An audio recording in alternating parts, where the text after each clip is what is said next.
여호와께서 이와 같이 말씀하시되 너희는 길에 서서 보며 옛적 길 곧 선한 길이 어디인지 알아보고 그리로 가라. 너희 심령이 평강을 얻으리라 하나 그들의 대답이 우리는 그리로 가지 않겠노라 하였으며 내가 또 너희 위에 파수꾼을 세웠으니 나팔 소리를 들으라 하나 그들의 대답이 우리는 듣지 않겠노라 하였도다. 그러므로 너희 나라들아 들으라 무리들아 그들이 당할 일을 알라. 땅이여 들으라 내가 이 백성에게 재앙을 내리리니 이것이 그들의 생각의 결과라. 그들이 내 말을 듣지 아니하며 내 율법을 거절하였음이니라. 시바에서 유향과 먼 곳에서 향품을 내게로 가져옴은 어찌함이냐. 나는 그들의 번제를 받지 아니하며 그들의 희생 제물을 달게 여기지 않노라. 그러므로 여호와께서 이와 같이 말씀하시니라. 보라, 내가 이 백성 앞에 장애물을 두리니 아버지와 아들들이 함께 거기에 걸려 넘어지며 이웃과 그의 친구가 함께 멸망하리라. 여호와께서 이와 같이 말씀하시되 보라, 한 민족이 북방에서 오며 큰 나라가 땅끝에서부터 떨쳐 일어나나니 그들은 활과 창을 잡았고 잔인하여 사랑이 없으며 그 목소리는 바다처럼 포효하는 소리라. 그들이 말을 타고 전사같이 다 대열을 벌이고 시온의 딸인 너를 치려 하느니라 하시도다. 우리가 그 소문을 들었으므로 손이 약하여졌고 고통이 우리를 잡았으므로 그 아픔이 해산하는 여인 같도다. 너희는 밭에도 나가지 말라. 길로도 다니지 말라. 원수의 칼이 있고 사방에 두려움이 있음이라. 딸, 내 백성이 굵은 배를 두르고 재에서 구르며 독자를 이름같이 슬퍼하며 통곡할지어다. 멸망시킬 자가 갑자기 우리에게 올 것임이라. 내가 이미 너를 내 백성 중에 망대와 요새로 삼아 그들의 길을 알고 살피게 하였노라. 그들은 다 심히 반역한 자며 비방하며 돌아다니는 자며 그들은 놋과 철이며 다 사악한 자라. 풀무불을 맹렬히 불면 그 불에 납이 살라져서 단련하는 자의 일이 헛되게 되느니라. 이와 같이 악한 자가 제거되지 아니하나니 사람들이 그들을 내버린 은이라 부르게 될 것은 여호와께서 그들을 버렸음이라. 오늘도 말씀으로 시작하는 여러분에게 성령의 인도와 능력이 함께 하시기를 축복합니다. 오늘 본문은 유다 백성들에 대한 하나님의 간절한 요청에도 불구하고 거절하고 불순종하는 유다의 모습을 보여줍니다. 16절에서 하나님은 너희는 길에 서서 보며 옛적 길 곧 선한 길이 어디인지 알아보고 그리로 가라. 너희 심령이 평강을 얻으리라 하나 유다는 그 길을 걷지 않겠다고 대답합니다. 하나님이 과거에 주신 법도와 언약의 길, 언약의 옛길, 이스라엘의 생명과 복이 보장된 선한 길을 걸어간다면 심령의 평안을 얻을 것이라는 것입니다. 그런데도 그들은 가나안의 우상과 풍습이라는 새로운 길을 걷겠다고 하면서 버티는 것입니다. 또 17절에서 심판을 경고하는 파수꾼의 나팔 소리를 들으라고 했지만 유다 백성들은 그런 말은 듣지 않겠다고 버텼습니다. 그러면 어떻게 됩니까? 가던 길을 멈추고 바른 길로 돌아오라는 간청과 심판의 경고마저 거절하는 자들에게 남은 것은 재앙밖에 없습니다. 하나님의 사랑이 없어서도 아니고 하나님이 성급하신 것도 아닙니다. 자기 고집과 생각의 결과로 된 일입니다. 또 하나님의 율법대로 살지 않고 자기 생각대로만 하겠다고 하는 사람이 하나님 앞에서 값비싼 향품을 가져와 제사를 드린다면 하나님이 받으실까요? 당연히 하나님은 거절하십니다. 자기 고집으로 똘똘 뭉쳐진 이런 자들에게 하나님은 재앙을 내리고 걸림돌을 놔 넘어지게 하심으로 자신과 이웃, 그의 친구까지 멸망하도록 하셔서 자신의 잘못을 깨닫도록 하는 방법 외에는 없는 것입니다. 하나님이 유다 백성들에게 내리시는 재앙은 북방의 한 민족 큰 나라를 불러서 유다를 침략하도록 하시는 것이었습니다. 폭력적이고 잔인하며 무자비한 바벨론 제국이 와서 유다를 치고 포로로 잡아갈 것입니다.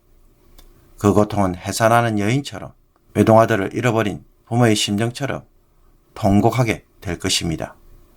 이것은 미리 예고해서 오는 것이 아니라 갑자기 와서 덮칠 것이기에 피할 사람이 없습니다. 하나님이 보시기에 이 백성들은 정말로 돌이키지 않아서 예레미야를 통해 백성들을 살펴보니 은과 같은 고귀함은 전혀 찾아볼 수가 없었고 반역과 비방과 사악함으로 이루어진 노쇠와 철이었습니다. 불같은 하나님의 말씀으로 아무리 연단해도 악의 불순물이 제거되지 않아서 그들로 하여금 쓸모없어 내버린 은이라고 불리게 하셨습니다. 그러므로 오늘 본문에서 우리로 하여금 주목하게 만드는 것은 무엇입니까? 아무리 간청하고 호소해도 그들은 듣지 않고 돌이키지 않고 자기 방식대로 사는 것을 고집하고 있다는 것입니다. 아무리 연단시켜도 마음의 불순물이 제거되지 않아서 순전한 하나님의 백성으로 세워지기를 거부하고 있는 것입니다. 우리의 마음에는 누구나 자신만의 고집덩어리가 하나씩 있습니다. 자기의 생각과 아무리 연단시켜도 마음에 불순물이 제거되지 않는 것입니다. 성도 여러분, 우리의 마음에는 이처럼 자신만의 고집덩어리가 하나씩 있습니다. 자기 생각과 경험, 주관에 의해 똘똘 뭉쳐져서 누가 뭐래도 자기 방식대로 하려는 그러한 완고한 마음이 있습니다. 설교를 아무리 들어도 지금까지 살아온 삶의 방식을 그대로 유지하는 것을 보면 우리에게는 내버린 은처럼 정제되지 않으려고 하는 고집이 있는 것입니다. 옆에서 아무리 잔소리를 해도 자기는 그렇게 해야 편안하고 그렇게 해야 일을 잘하고 그렇게 살아왔으니 그렇게 하는 것이 더 좋다라는 것입니다. 본인은 그것이 편한지 모르지만 그것 때문에 한 번씩 관계가 틀어지고 문제가 일어나도 때론 자기도 문제라는 것을 알면서도 버리지 못하고 죽을 때까지 안고 가려는 것들이 있습니다. 우리가 이런 고집덩어리를 하나님의 말씀으로 정제되지 못한다면 어떻게 됩니까? 신앙생활을 잘 해도 사서 고생하는 일을 많이 합니다. 은혜를 누리면서도 재앙도 함께 체험합니다. 과거 제가 섬겼던 교회에서 주방을 섬기는 권사님들이 성도들의 식사를 위해 매주 얼마나 대단한 수고와 헌신을 하는지 모릅니다. 그런데 그렇게 하면서도 자기 방식으로 음식을 만들고 자기 방식으로 주방을 운영하려고 하다 보니 함께 일하는 사람들과 자주 갈등하였습니다. 그래서 함께 일하려는 사람들을 밀어내고 혼자 마음고생을 하면서 혼자 일하기 시작했습니다. 나중에는 본인이 그 모든 일을 다 담당하려고 하니까 몸도 마음도 다 상하였습니다.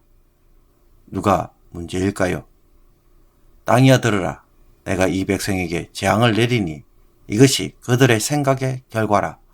라는 말씀처럼 하나님의 은혜를 누리면서도 자기 스스로 재앙을 초래하는 일을 하고 있었던 것입니다. 하나님이 나를 사랑하신다고 하면서 왜 나에게 이런 고통을 주느냐라고 감히 불평할 수 있을까요? 어떤 부분에 있어서 자기 방식, 자기 성격, 자기 경험 중요하고 귀할 수 있습니다. 함부로 무시할 것이 아닙니다. 그러나 내려놓아야 할 때 내려놓을 수 있어야 합니다. 형제 자매를 위해 포기할 수도 있어야 합니다. 주님이 다른 방식으로 일하시고자 한다면 바꿀 수 있어야 합니다. 내 것이 쓸모가 없어서 무가치해서가 아닙니다. 주님이 하시는 방식이 더 좋고 선하기에 형제를 사랑하는 길이기에 우리가 하나님 때문에 내려놓는 것입니다. 하나님은 하나님 때문에 우리가 그 길에서 돌아서고 그 목소리에 귀를 기울이며 따를 때 그것을 하나님이 받으시는 예배로 간주합니다. 일주일 내내 내 고집대로 내 편리한 방식대로 살다가 예배를 드린다면 하나님은 강한 거부감을 드러내십니다. 정제되지 않고 다듬어지지 않는 언어는 제 아무리 귀해도 쓸 수가 없습니다. 하나님이 마음껏 사용하실 수 있는 사람이 최고로 귀한 성도일 것입니다. 누군가의 도움에 대해 그 사람이 원하는 것을 해주고 있습니까? 그때 그 사람이 참으로 귀한 사람이 됩니다. 반지하 방에 벽을 만들 때는 시멘트 벽에서 일정 거리를 띄웁니다. 습기와 한기를 막기 위함입니다. 평소에 목수들이 하는 방식대로 하는데 그때는 일손이 부족해서 다른 목수를 데려왔습니다. 그런데 그분이 과거에 자신은 이런 방식으로 했다면서 다르게 벽을 시공했습니다. 그런데 시간도 많이 걸리고 나무도 많이 사용되었습니다. 그런데 워낙 열심히 일하셔서 그냥 두었습니다. 나중에 시에서 나와서 검사를 할 때에 다시 시공할 것을 요구받아 그 벽을 다 뜯어낸 적이 있습니다. 결국 이중으로 일해야 했고 시간도 2배로 걸렸습니다. 주님이 원하시는 것을 나는 하고 있습니까? 아니면 내 방식대로 하다가 좌충우돌 하고 있고 시간은 시간대로 돈은 돈대로 쓰면서 마음고생을 하고 있지는 않습니까? 모르면 물어보고 알면 다른 사람도 좋아하는 방식으로 무엇보다 하나님이 원하시는 방식으로 정말 내가 하고 있는지 말씀을 통해 되돌아보기를 원합니다. 이 고집 덩어리를 내려놓을 때 주님이 약속합니다. 너희 심령이 평강을 얻으리라. 이 평강이 여러분의 삶에 풍성하게 임하기를 축복합니다. 기도드리겠습니다. 우리에게 평강과 복을 주시기를 기뻐하시는 하나님, 하나님의 방식대로 그 길을 걷는 것이 참된 길임을 오늘도 체험하기를 원합니다. 마음에 쓸데없는 자존심, 고집 덩어리가 나의 발걸음을 넘어뜨리고 있지는 않은지 깨닫게 하여 주옵소서. 세상의 화려한 방식에 흉내내는 신앙이 아니라 믿음의 어른들처럼 말씀을 배우고 기도하는 법을 배워서 믿음의 전통을 세우고 믿음의 능력을 드러내는 신앙의 거인들이 되게 하여 주시옵소서. 나의 얕은 지혜와 얕은 신앙의 능력으로 교만한 말과 행동을 하지 않게 하여 주옵소서. 삶의 현장에서 내 생각대로 살기에 영적인 혼란스러움을 겪을 때가 많이 있습니다. 하나님의 방식대로 오늘도 살아감으로 하나님과 동행하는 풍성한 은혜를 누리게 하여 주옵소서. 주님을 바라보는 자들에게 주께서 그 10년 가운데 임재하여 주옵소서. 예수 그리스도의 이름으로 기도하옵나이다. 아멘.